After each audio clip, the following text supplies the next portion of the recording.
오늘 우리에게 주신 하나님의 말씀은 사무엘상 4장 전체 말씀입니다. 1절부터 22절까지 말씀인데요. 좀 긴 말씀인데 저와 여러분이 우리 함께 나누어서 읽도록 하겠습니다. 제가 먼저 읽습니다. 이스라엘은 나가서 블레셋 사람들과 싸우려고 에베네셀 곁에 진치고 블레셋 사람들은 아벡에 진쳤더니 블레셋 사람들이 이스라엘에 대하여 전열을 벌이니라. 그 둘이 싸우다가 이스라엘이 블레셋 사람들 앞에서 패하여 그들에게 전쟁에서 죽임을 당한 군사가 4,000명 가량이라. 백성이 진영으로 돌아오매 이스라엘 장로들이 이르되 여호와께서 어찌하여 우리에게 오늘 블레셋 사람들 앞에 패하게 하셨는고 여호와의 언약궤를 실로에서 우리에게로 가져다가 우리 중에 있게 하여 그것으로 우리를 우리 원수들의 손에서 구원하게 하자 하니, 이에 백성이 실로에 사람을 보내어 그룹 사이에 계신 만군의 여호와의 언약궤를 거기서 가져왔고 엘리의 두 아들 홈니와 비느하스는 하나님의 언약궤와 함께 거기에 있었더라. 여호와의 언약궤가 진영에 들어올 때 온 이스라엘이 큰 소리로 외치매 땅이 울린지라. 블레셋 사람이 그 외치는 소리를 듣고 이르되 히브리 진영에서 큰 소리로 외침은 어찌 됨이냐 하다가 여호와의 궤가 진영에 들어온 줄을 깨달은지라. 블레셋 사람이 두려워하여 이르되 신이 진영에 이르렀도다 하고 또 이르되 우리에게 화로다. 전날에는 이런 일이 없었도다. 우리에게 화로다. 누가 우리를 이 능한 신들의 손에서 건지리요. 그들은 광야에서 여러 가지 재앙으로 애굽신을 친 신일들이니라. 너희 블레셋 사람들아, 강하게 되며 대장부가 되라.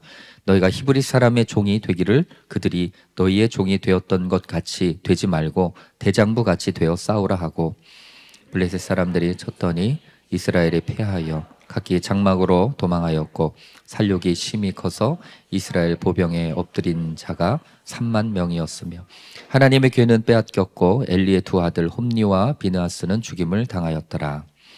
당일에 어떤 베냐민 사람이 진영에서 달려나와 자기의 옷을 찢고 자기의 머리에 티끌을 덮어쓰고 실로에 이르니라. 그가 이를 때에는 엘리가 길 옆 자기의 의자에 앉아 기다리며 그의 마음이 하나님의 궤로 말미암아 떨릴 즈음이라. 그 사람이 성읍에 들어오며 알림에 온 성읍이 부르짖는지라.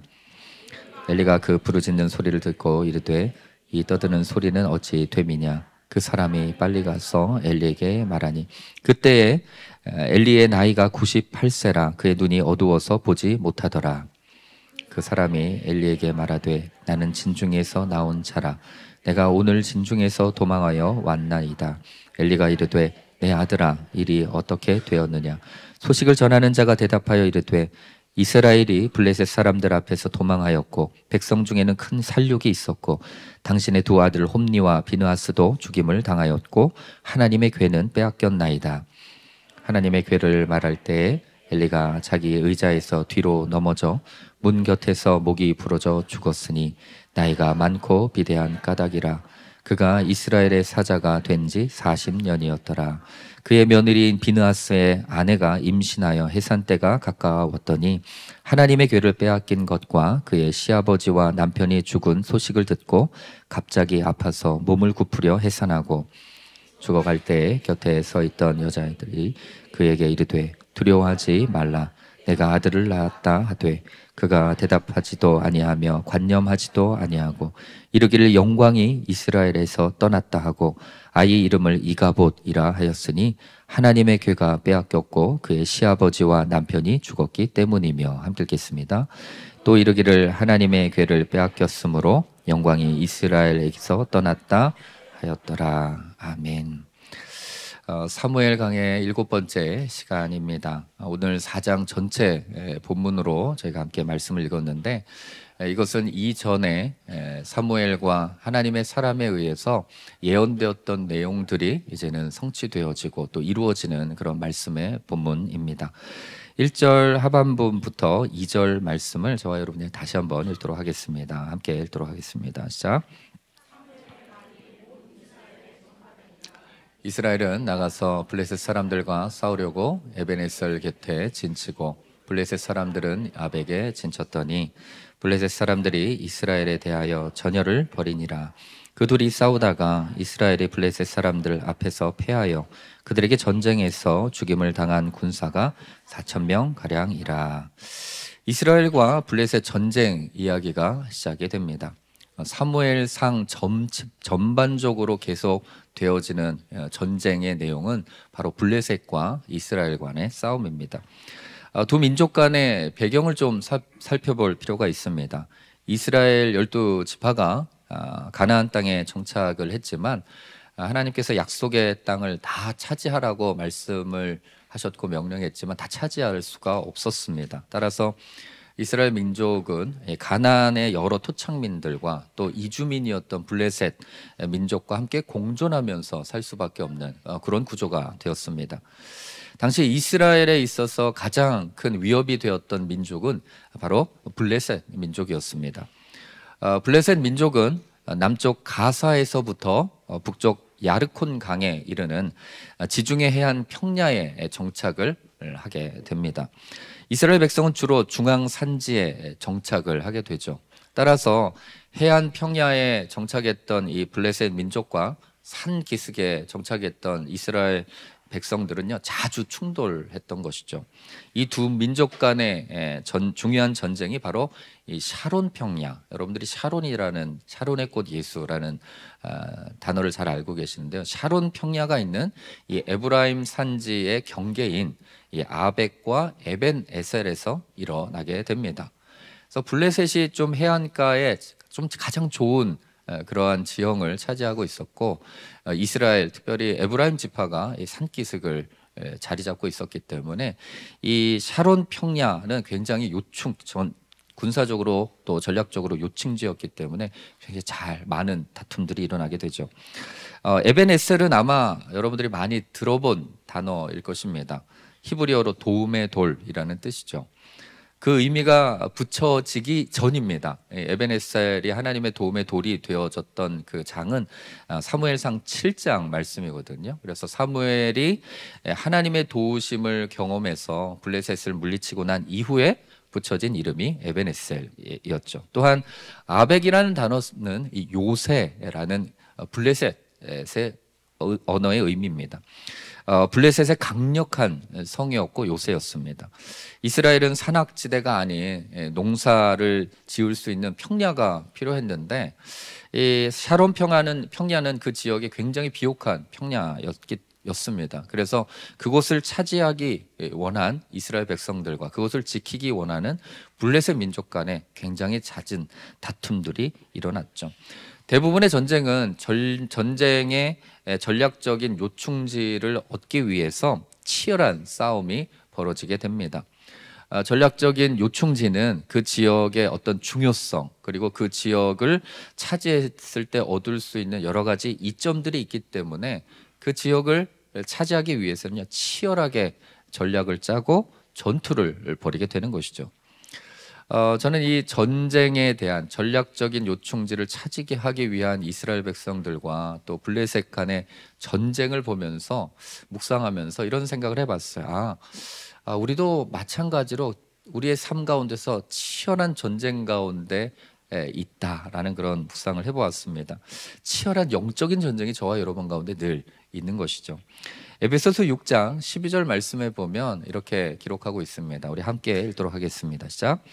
우리의 씨름은 혈과 육을 상대하는 것이 아니요 통치자들과 권세들과 이 어둠의 세상 주관자들과 하늘에 있는 악한 영들을 상대함이라. 주변에 있는 남편도 아니고 아내도 아니고 자녀가 저와 여러분이 싸울 대상이 아니에요. 전쟁의 대상이 아니라 하늘의 통치자들, 권세자들, 어둠의 주관자들, 그 어둠의 악한 영들을 대하여 우리가 매 순간순간 싸우는 치열한 영적인 전쟁이 우리의 삶 가운데 있는 것이죠. 하루하루를 치열하게 살아가시는 분들이 참 많습니다. 특별히 직장에서 그리스도인으로 살아가는 것이 너무 힘들다라고 고백하는 분들이 참 많아요. 제가 말씀드리는 것은 말씀대로 제대로 살아가려고 하는 사람들에게 해당되어지는 말이에요. 참 그렇게 말씀대로 순종하면서 따라가면서 살아가는 게 참 힘든 그런 삶 가운데 이런 우리가 세계 가운데 살아가고 있는 것이죠. 사람과 사람의 문제보다는 때로는 내 마음 가운데 많은 전쟁들이 벌어지는 것을 경험하게 됩니다. 마음 안에 치열한 전쟁이 벌어지는 거죠. 여러분, 영적인 최고의 전선은요, 우리의 마음이에요. 결국엔 마음은 감정과 의지를 주관할 뿐만 아니라 사람의 행동과 태도까지도 주관하고 결정하는 가장 중요한 전략적인 요충지인 거죠.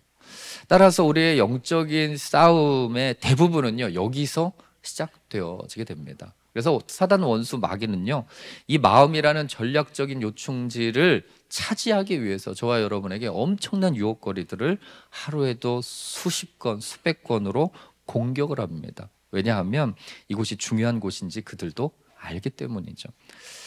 여러분, 치열한 전쟁의 현장인 마음을 제가 표현하고 싶은 그림을 좀 찾아봤어요. 근데 제가 딱 떠오르는 그림이 하나가, 예전에 그 톰과 제리라는 그런 만화가 있었잖아요. 근데 만화를 보면 톰이든 제리든 이게 이 결정을 할 때 착한 톰과 착한 나쁜 톰이 나타나서 서로 이렇게 다른 이야기를 해요. 그리고 나서 그것을 어떻게 결정할지 이제 톰이 막 갈등하고 고민하면서 또 제리한테 당하고 막 이런 일들이 일어나잖아요. 제가 그 그림을 찾았어요. 찾았더니 다 유료인 거예요. 돈이 든다는 거죠. 그래서 제가 큰맘 먹고 결제를 하려고 하다가 혹시 다른 게 있나 해서 막 다 찾아봤는데 다 유료더라고요. 그래서 제가 혹시 몰라서 챗 GPT라는 게 있습니다. 근데 놀라운 거는요, 거기에 제가 명령어를 넣고 그림을 그려달라고 하면요, 그 그림을 그려줘요. 그래서 제가 챗 GPT에 이렇게 이야기했어요. 천사와 악마 사이에 있는 사람을 리얼하게 그려줘 라고 했더니 이런 그림이 나왔어요. 보이시나요? 네, 되게 리얼하게 나왔죠. 천사와 악마 사이에 있는 사람. 근데 사람이 뭘 보고 있죠? 악마를 보고 있어요. 왜냐하면 굉장히 유혹적이고 매력적이기 때문에 그렇죠. 이 그림의 저작권은 저한테 있어요. 혹시 원하시면 제가 드리도록 하겠습니다. 제가 말씀드리고 싶은 거는요, 마음 자체가 늘 전쟁터라는 거예요. 하나님께서 말씀하시는 말씀의 기준을 선택할 것인가, 아니면 세상이 말하는 세상의 기준을 선택할 것인가. 늘 우리는 이 두 가지의 선택지를 가지고 늘 마음 가운데 고민하고 그리고 어렵게 결정을 합니다. 늘 두 가지를 가지고 있는 그 결정 가운데는 그 결정에 대해서 하나님의 인도하심에 따라서 기뻐하는 결정을 내리기도 하지만, 때로는 인간적인 후회와 때로는 죄책감을 가지는 그런 죄책감에 시달리는 결정을 내리기도 하는 것이죠. 제가 다니엘서를 묵상하면서 지난주 개척기도 모임 때 설교한 부분이기도 한데, 다니엘이 겪었던 그 시대는요, 포로의 시대였고 나라가 망하는 시대였습니다. 그리고 다니엘이 이 왕에게 귀족으로서 불림을 받았을 때는요, 그 위치에 올라가서 정말로 높은 위치로 상승할 수 있는 기회를 잡을 수 있는 세상적인 가장 좋은 방법, 가장 좋은 케이스를 그가 선택할 수 있는 그런 선택권을 그가 가지고 있었어요. 그런데 그가 그 상황 속에서도 왕의 수많은 음식들을 포기하고 하나님의 말씀에 맞지 않기 때문에 하나님의 말씀에 순종하겠다고 하면서 마음의 뜻을 정합니다. 근데 그 나이가 16살이었어요. 16세의 다니엘. 제가 그걸 묵상하면서 참 마음 가운데 감동을 많이 받았어요. 세상의 빛으로 여러분 살아간다라는 것, 그것은 우리가 선점해야 할 마음의 전장을 정말로 마음의 뜻을 정하여서 선포하고 조금씩 점령해 가지 않으면 쉽게 점령당할 수밖에 없는 세대 속에서 우리가 살아가고 있다라는 거죠. 저는 요즘 어떻게 하면 세상에 밝히는 빛으로 살아갈 수 있을까라는 그런 고민을 합니다. 근데 제가 고민하면서 담임 목사님이 어제 새벽에도 설교하셨고 오늘 이제 설교에도 설교한 내용 가운데 저 부분이다라는 생각이 든 내용이 있었어요. 그것은 내 내면의 세계에 음질을 줄이기 위해서 노력하는 것이 아니라 양질을 넓혀가는 것이 중요하다라는 거예요. 이 말씀은 해결되지 않는 여러분 부정적인 부분들이 있잖아요. 마음 가운데 갈등의 요소들이 있고 죄악의 문제들이 있고 여러 가지들이 있는데 그것에 우리는 늘 신앙적인 양심을 가지고 집중을 합니다. 그래서 여러분 그걸 막 계속 어떻게 하면 줄일까, 어떻게 하면 이거를 해결할까라고 신앙적으로 늘 반복하면서 늘 그 고민들을 하게 되죠. 그런데 그 고민들, 즉 음지에 대해서 줄여갈 것을 내 마음 가운데 결정하고 관심을 두는 것이 아니라 양지, 즉 하나님의 말씀, 하나님의 꿈, 하나님의 비전을 마음 가운데 품고 그것에 집중하고 그것을 넓혀가는 것이 더 중요하다. 여러분, 하나님의 마음의 양지가 넓혀지면 넓혀질수록 여러분 나의 마음의 음지는요 자동적으로 작아지게 되는 것이잖아요. 마찬가지입니다. 저와 여러분의 마음 가운데 하나님의 꿈, 하나님의 비전, 하나님에 대한 소망을 두면 둘수록 내 안에 있던 작아지고 숨겨지고 그리고 죄악된 나의 마음의 영역들이요 조금씩 그 유혹들이 사라지기 시작한다라는 거예요. 나의 관심을 정말로 전략적으로 내가 이걸 싸워서 내가 이기리라 라고 내가 고백하면서 다짐하면서 나아가면 여러분 그래도 하루 이틀은 승리할 수 있을지 모르겠지만 그래도 이것이 약발이 조금 다 되고 영적인 능력들이 조금씩 사라지기 시작하는 목요일, 금요일이 되면서부터 내 마음이 점점 악해진다라는 걸 저는 많이 깨닫게 되거든요. 여러분 그런 거예요. 그러나 나의 관심을 하나님께 두는 거예요. 하나님의 꿈에 집중하는 거예요. 지금의 나의 모습이 아니라 하나님께서 내 인생을 하나님의 것으로 하나님의 소망으로 바꿔주실 그것에 집중하기 시작하면 나의 양지가 넓혀지면서 여러분 나의 마음 가운데 있는 음지가 점점 줄어들게 될 줄로 믿습니다. 그래서 여러분 우리는 하나님의 꿈을 꿀 수 있어야 돼요. 하나님의 마음을 가질 수 있어야 돼요. 저는 여러분들이 하나님의 꿈을 꿀 수 있는 은혜가 있게 되길 주님 이름 축복합니다. 하나님의 비전의 마음을 가지셔야 돼요. 그래서 하나님의 꿈은요 하나님이 꾸게 하시는 거예요. 내가 원하는 것을 꾸는 건 내 꿈입니다. 하나님께서 주시는 꿈을 꾸게 하는 건 하나님의 꿈이죠. 따라서 여러분 우리가 하나님께 큐티하고 기도하고 설교를 통하여서 때로는 묵상하면서 주셨던 하나님의 마음과 하나님의 계획과 하나님의 비전과 하나님의 꿈이 분명하고 확실하다면 그거를 붙잡는 거예요. 하나님 이 말씀이 내 안에 이루어지게 하여 주시옵소서. 하나님 이 말씀이 내 갈등되어지는 전략적 욕충진 이 마음 가운데 새겨질 수 있게 하여 주시옵소서. 그래서 나를 유혹하고 시험하고자 하는 그런 부정적인 생각들이 이 하나님의 비전으로 말미암아 다 사라지게 하여 주시옵소서. 여러분 그렇게 기도하셔야 되는 거죠.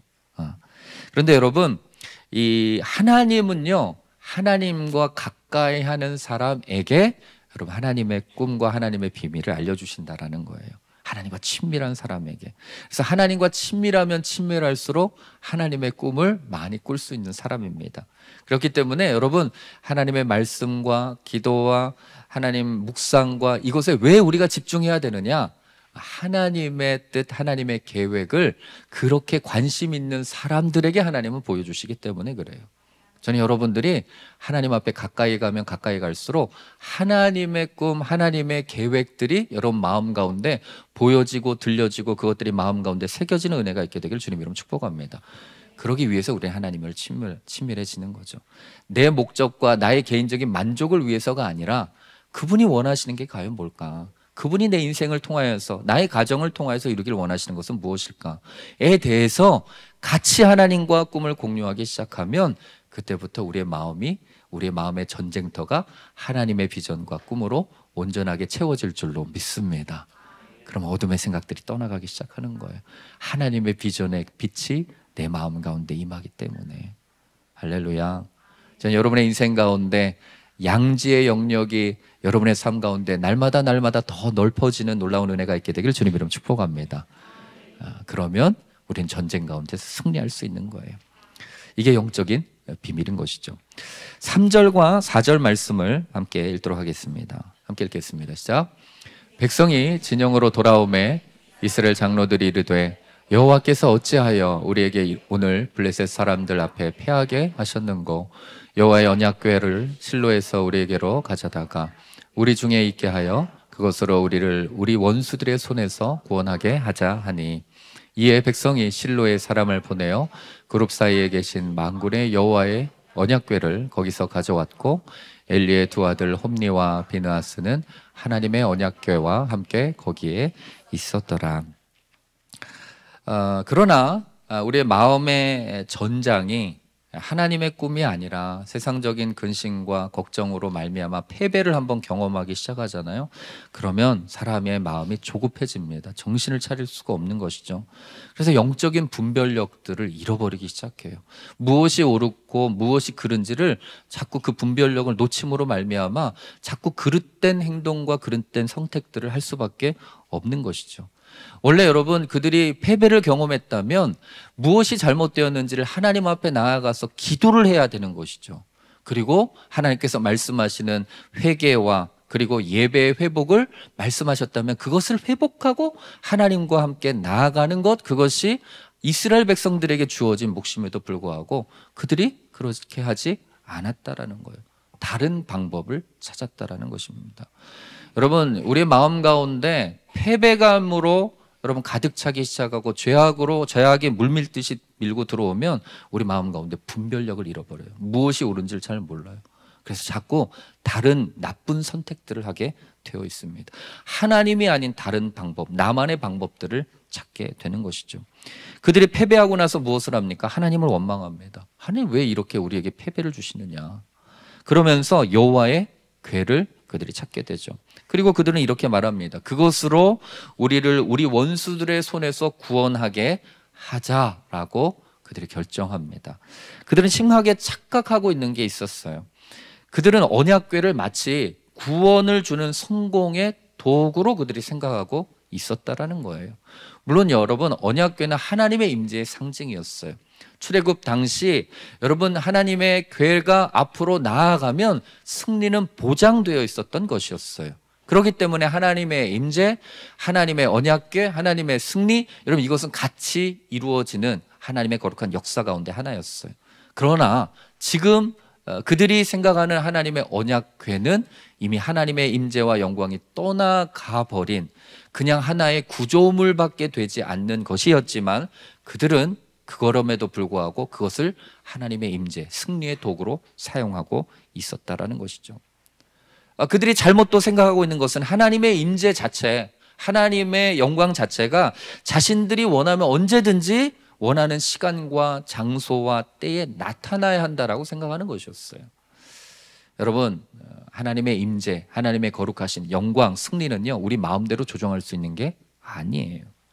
하나님의 임재는요, 오롯이 하나님의 주권 아래 있는 것이에요. 우리는 신앙의 언약궤들을 저마다 하나씩 가지고 있는 것들이 있어요. 이것만 있으면 하나님께서 나와 함께 하실 거야. 이것만 있으면 하나님께서 나에게 승리를 주실 거야 하는 부분들이 있어요.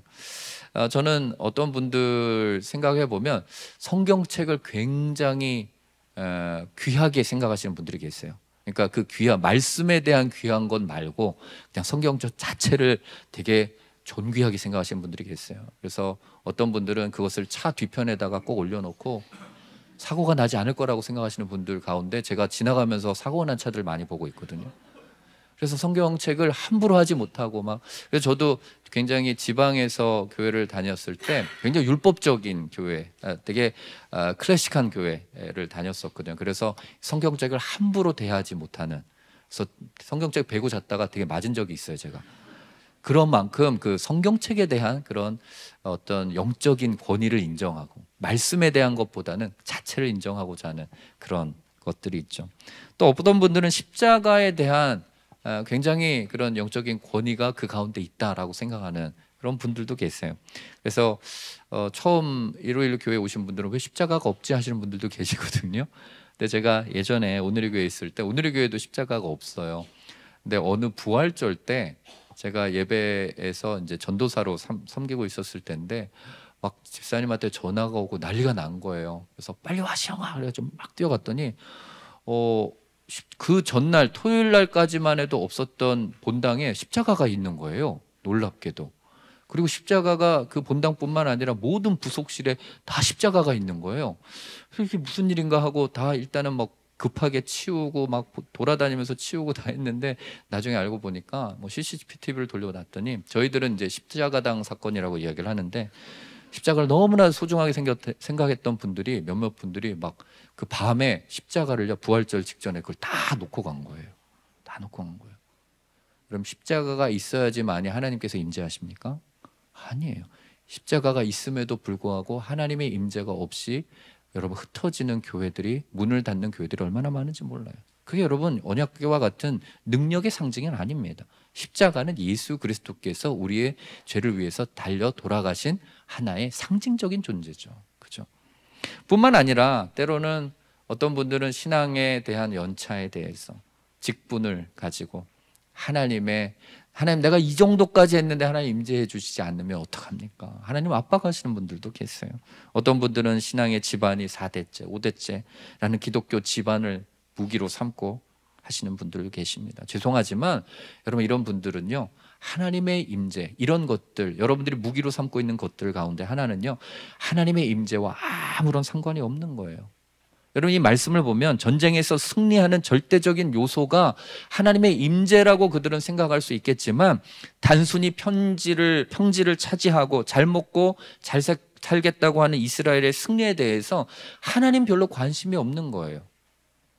하나님의 임재의 필요성이 하나님은 느낄 수가 없는 것이죠. 그럼에도 불구하고 이스라엘 백성들은 그것을 도구 삼아서 지금 이용하고 있다라는 것이죠. 계속해서 5절과 6절 말씀을 함께 읽도록 하겠습니다. 시작. 온 이스라엘이 큰 소리로 외치매 땅이 울린지라. 블레셋 사람이 그 외치는 소리를 듣고 이르되 히브리 진영에서 큰 소리로 외침은 어찌 됨이냐 하다가 여호와의 궤가 진영에 들어온 줄을 깨달은지라. 언약궤가 실로에서 에벤에셀로 옮겨집니다. 한 40-50km 되어지는 그 거리를 그들이 이동시켜요. 그리고 이스라엘이 큰 소리를 지릅니다. 그러자 땅이 울렸다라고 기록하고 있죠. 그들은 이제 당연한 승리에 대해서 확신하고 있었을 거예요. 그들은 출애굽할 때 언약궤를 통해서 역사하셨던 하나님의 권능, 역사, 임재가 있을 것으로 그들은 기대하면서 소리를 질렀을 거예요. 그런데 아무런 일이 일어나지 않았다라는 것이죠. 사랑하는 성도 여러분, 하나님은 저와 여러분들을 사랑하십니다. 그건 너무나 확실한 거예요. 절대적인 진리예요. 그러나 여러분, 사랑을 받는다고 해서 여러분의 인생의 도구로 하나님을 이용해서는 안 되는 거예요. 여러분의 의지하는 성경책이 됐든 십자가가 됐든 여러분의 신앙의 연수가 되고 직분이 되고 집안이 되었든, 여러분 그것이 여러분의 사업과 가정과 결혼의 행복한 미래를 보장하는 것이 아니라는 거예요. 따라서 저와 여러분의 신앙을 매 순간순간 점검해야 하는 것이죠. 나의 뜻대로가 아니라 나의 뜻대로 하나님께 맞춰달라고 애를 쓰는 그런 신앙인이 아니라 하나님의 뜻에 내가 맞춰드릴 수 있는 그런 신앙, 그것을 여러분 내가 검증하지 않으면 때로는 나의 어떤 신앙의 어떤 무기로, 내 안에 있는 언약궤와 같은 무엇인가로 하나님을 자꾸 압박하려고 한다는 거예요. 하나님, 이래도 나에게 복을 주지 않겠습니까? 내가 이 정도 했지 않습니까? 내가 이만큼 섬겼지 않습니까? 근데 여러분, 그 섬김과 여러분이 가지고 있는 그것이 무엇이든지 간에 그것을 여러분의 개인적인 목적으로 하나님이 이용될 수 없다라는 거예요. 따라서 하나님의 임재는 하나님의 뜻에 내가 순종할 때 임하는 하나님의 주권적인 역사예요. 하나님의 뜻에 내가 맞추는 거예요. 저는 일요일로 교회가 인간적인 욕심과 인간적인 계획을 가지고 하나님께 예배하고 있다면 하나님의 임재는 나타날 수가 없다라고 분명하게 확신합니다. 그러나 일요일로 교회가 진짜 이 시대를 향하여서 무너진 한국 교회를 살리고자 하는 하나님의 계획과 비전과 뜻이 있기 때문에 그 목적을 가지고 예배하고 있고 부르짖고 있기 때문에 이곳 가운데 하나님의 임재가 있다고 분명하게 확신합니다. 여러분, 이것이 하나님의 임재의 분명한 동기와 뜻이에요. 따라서 여러분, 우리가 하나님과 친밀해진다라는 그 의미는요, 내가 하나님의 꿈, 하나님의 비전, 하나님의 임재를 그분의 뜻 가운데 내가 맞춰 나아가는 그런 삶을 내가 선택하겠다라는 뜻이에요. 그 의미예요. 하나님 아버지 앞에 내가 예배하고 있다면 그 친밀함을 통하여서 우리는 하나님을 온전하게 경험하고, 그리고 내 삶의 뜻과 계획과 목적을 하나님 앞에 맡겨 드리는 거죠. 따라서 저는 여러분들이 하나님과 친밀한 관계가 되기를 주님의 이름으로 축복합니다. 그래서 하나님의 뜻이 무엇인지를 날마다 분별할 수 있게 되기를 주님 이름으로 축복합니다. 그것이 여러분의 자녀가 되었든 물질이 되었든 여러분들의 사업이 되었든 내가 왜 이걸 하고 있는지에 대해서 분명하게 하나님 앞에 부르심을 받고 뜻을 구하고 하나님 앞에 나아갈 때 여러분의 기업과 가정과 여러분의 삶 가운데 하나님의 임재가 늘 함께하게 되기를 주님 이름으로 축복합니다. 그게 우리가 구해야 할 부분이에요. 10절과 11절 말씀, 두 절 말씀 읽도록 하겠습니다. 10절과 11절 시작. 블레셋 사람들이 쳤더니 이스라엘이 패하여 각기 장막으로 도망갔고 살육이 심히 커서 이스라엘 보병에 엎드러진 자가 3만 명이었으며 하나님의 괴는 빼앗겼고 엘리의 두 아들 홈니와 비느하스는 죽임을 당하였더라. 오히려 블레셋 사람들이 힘을 내서 대장부와 같이 이스라엘 백성들과의 전쟁에서 승리를 거두게 됩니다. 첫 전투에서는 4천 명이 죽임을 당했는데 이번에는 3만 명의 보병이 죽임을 당합니다. 그 당시에 엄청난 전투였던 것이고 엄청난 수치스러운 패배였던 것이죠. 굴욕적인 패배를 이스라엘 백성들이 경험한 거예요. 그들은 뿔뿔이 흩어져서 자기 장막으로 다 숨어버립니다. 전쟁에서의 패배는요 굉장히 치명적이에요. 이스라엘 백성들은 여호와의 언약궤를 의지했지만 아무런 소용이 없었죠. 그리고 심지어 하나님의 언약궤는 빼앗겼고 언약궤와 함께 있던 엘리의 아들인 홈니와 비느하스는 죽임을 당했다라고 기록합니다. 17절 18절 계속해서 함께 읽도록 하겠습니다. 시작. 소식을 전하는 자가 대답하여 이르되 이스라엘이 블레셋 사람들 앞에서 도망하였고 백성 중에는 큰 살육이 있었고 당신의 두 아들 홈니와 비느하스도 죽임을 당하였고 하나님의 괴는 빼앗겼나이다. 하나님의 괴를 말할 때에 엘리가 자기 의자에서 뒤로 넘어져 문 곁에서 목이 부러져 죽었으니 나이가 많고 비대한 까닭이라. 그가 이스라엘의 사사가 된 지 40년이었더라. 베냐민 사람이 실로 사람들에게 전쟁의 패배 소식을 전합니다. 그리고 제사장 엘리도 소식을 듣게 되죠. 이스라엘 백성들이 큰 살육을 당했다. 3만 명이 다 죽음을 당했다. 그리고 두 아들이 함께 죽었고 하나님의 괴가 빼앗겼다라는 소식을 듣게 됩니다.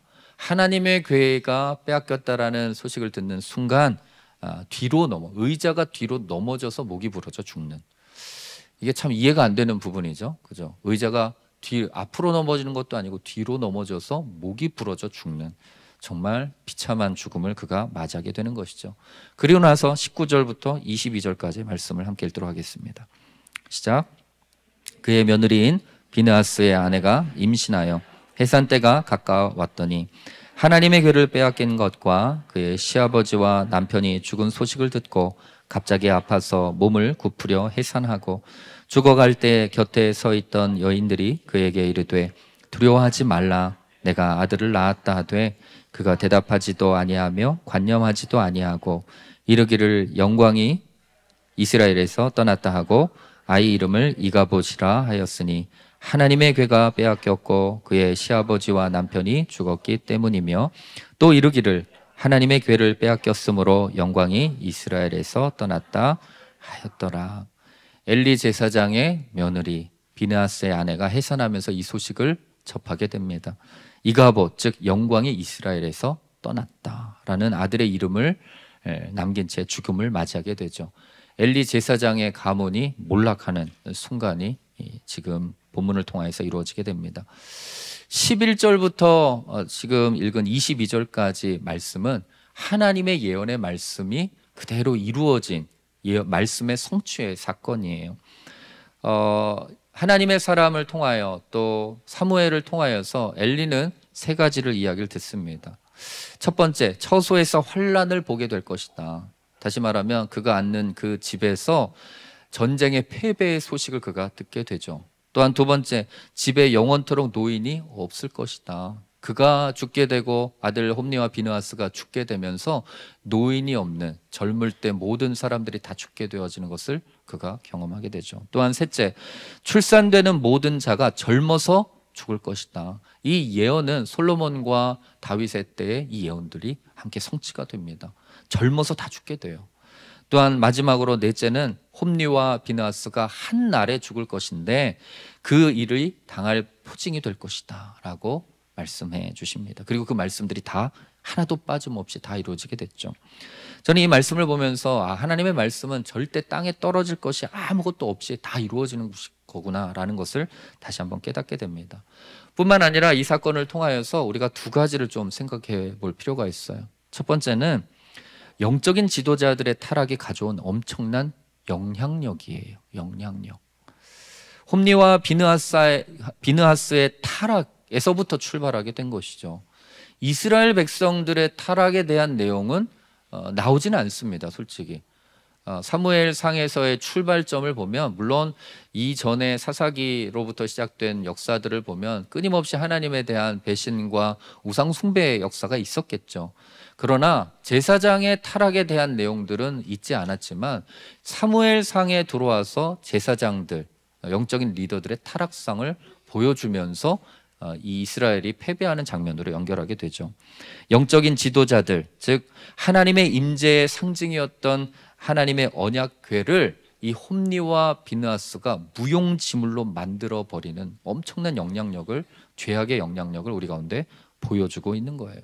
당연히 그곳에 계실 줄 알았던 하나님의 언약궤, 그런데 그 하나님의 언약궤에 하나님께서 임재하시지 못할 만큼 그들의 엄청난 죄악이 하나님의 임재 자체도 가로막아 버렸다라는 거예요. 그렇기 때문에 여러분, 이 타락의 영향력, 죄악의 영향력은요 엄청난 것이다라는 것을 우리는 기억해야 할 필요가 있는 것이죠.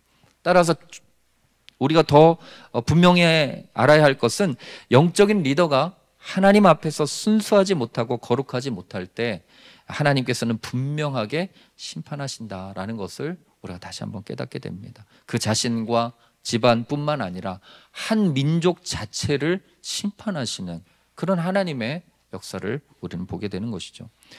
여러분, 한국교회의 위기는 이 영적인 리더들, 즉 목회자들의 타락으로부터 시작되었다라고 해도 과언이 아니죠.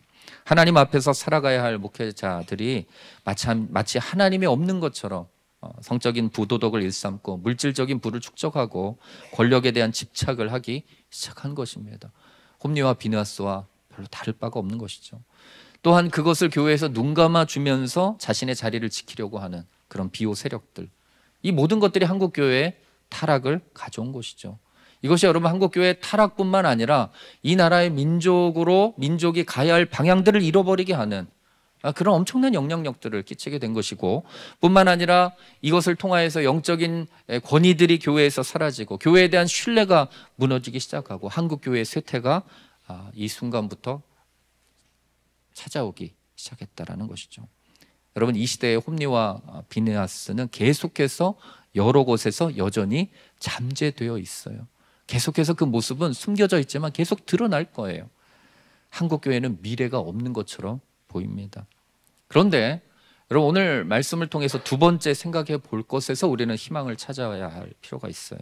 두 번째는, 하나님의 심판은 오히려 하나님의 살아계심과 하나님의 공의가 여전히 이스라엘 백성들과 함께하고 있다는 것을 우리 가운데 보여주고 있는 거예요. 여러분, 세상이 가장 절망스러운 것은요, 하나님의 공의가 실종되어졌다라고 느낄 때예요. 여러분, 많은 부도덕한 그런 여러 가지 사건들 속에서 부정직하고 타락하고 범죄하는 사람들이 때로는 잘 살고 때로는 더 큰 소리를 내고 법이 없는 것처럼 살아가는 것을 보면, 이 시대의 정의가 사라졌다라고 생각하는 분들이 얼마나 큰 절망감에 빠지는지 몰라요. 그러면서 여러분, 이민을 선택하고 떠나는 사람도 있습니다. 여러분, 그곳에서는 하나님의 정의가 나타날까요? 그렇지 않아요. 어느 곳에서나 마찬가지죠.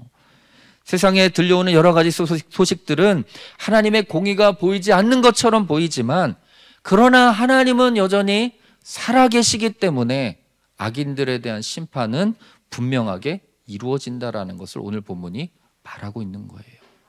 여러분, 심판은요 배드뉴스, 나쁜 소식입니다. 그러나 여러분, 심판을 통하여서 하나님의 경고를 깨닫고 돌아오는 누군가가 있다면 심판은 그 사람에게는요 굿뉴스가 되는 거예요. 오늘 이 말씀을 듣고 저는 여러분들이 하나님의 경고의 말씀의 심판의 말씀을 마음 가운데 여러분 듣고 깨닫고 돌이킬 수 있는 은혜가 있게 되기를 주님의 이름 축복합니다. 여러분, 요즘 아픈 분들이 참 많거든요. 어디가 정확하게 아픈지에 대한 아픈 부위를 찾는 것이 굉장히 시급해요. 중요한 것이죠. 병명을 몰라서 시간을 보내다가 이미 치료 시기를 놓친 분들도 많거든요. 환자가 왜 아픈지에 대해서 여러분 정확하게 분석하고 찾아내서 그 병을 고치는 방법을 제시해 주는 의사가 명의잖아요. 하나님 마찬가지로 저와 여러분의 머리털 하나하나까지도 다 세심 받으신 분이세요. 우리를 우리보다도 더 잘 아시는 분이세요. 때로는 우리의 영적인 상태에 따라서 심판하실 때도 있다라는 거, 여러분 그것은 우리에 대한 저주의 메시지가 아니라 아직도 하나님은 우리를 사랑하시고 그 심판을 통하여서 다시 돌아올 길을 제시하고 있다라는 거예요. 이것을 드러내야 되기 때문에, 그것을 드러내야지 가정이 살아나고 교회가 살아나기 때문에 때로는 우리의 마음 가운데, 우리의 삶 가운데 고난과 심판을 주시게 된다라는 것이죠.